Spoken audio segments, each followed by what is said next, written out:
Hi friends, இன்றைக்கி நம்ம வீட்டிலையே ரொம்பவே கிறிஸ்பியான கோகோனட் பிஸ்கெட் எப்படி பண்ணுறதுன்னு பார்க்க போகிறோம்.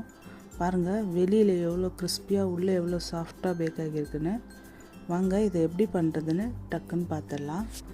ஃபஸ்ட்டு ஒரு பவுலில் அன்சால்டட் பட்டர் 105 கிராம் எடுத்துக்கோங்க. ஒரு பிஞ்ச் அளவு சால்ட்டு சேர்த்துக்கோங்க. இதை பீட்ரு வச்சு நல்லா க்ரீமாக வர வரைக்கும் பீட் பண்ணிக்கோங்க. அடுத்து நம்ம பவுடர் சுகர் 75 கிராம்ஸ் எடுத்துருக்கோம். நல்லா பவுட்ரு பண்ணிவிட்டு இதில் போட்டு அதுக்கப்புறம் நல்லா பீட் பண்ணிக்கோங்க.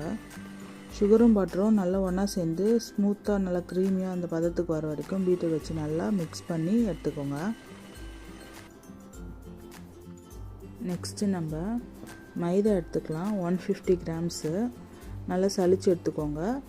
1/4 spoon baking powder, 1 spoon cornflour, custard powder 20 grams எடுத்துக்கோங்க. இப்போ இது எல்லாத்தையும் நல்லா கலந்து விட்டுக்கோங்க.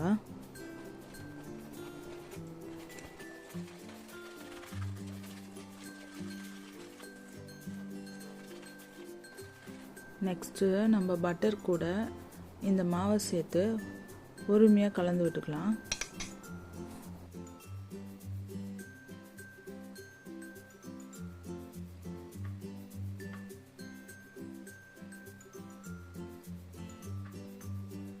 இது கூடவே டெசிகேட்டட் கோகோனட் 40 கிராம்ஸ், அப்புறம் டூட்டி ஃப்ரூட்டி எடுத்துருக்கேன். இது ஆப்ஷனல் தான், வேணும்னா எடுத்துக்கோங்க, வேண்டாம்னா ஸ்கிப் பண்ணிக்கோங்க. இப்போ நல்லா மிக்ஸ் பண்ணி விட்டுட்டு நம்ம ஒரு ட்ரேயில் பட்டர் ஷீட் போட்டுட்டு பிஸ்கெட் கட்டர் எடுத்துகிட்டு, நான் பிஸ்கெட் கட்டரில் தான் பண்ணியிருக்கேன். உங்களுக்கு வேணும்னா உங்களுக்கு பிடிச்ச ஷேப் எதுவாக இருந்தாலும் நீங்கள் அதை வச்சு பண்ணிக்கோங்க. இதை நம்ம ரெடி பண்ணிகிட்டே இருக்கும்போதே ஓடிஜியை 160 டிகிரியில் 10 மினிட்ஸ் ப்ரீ ஹீட் பண்ணி வச்சுக்கோங்க.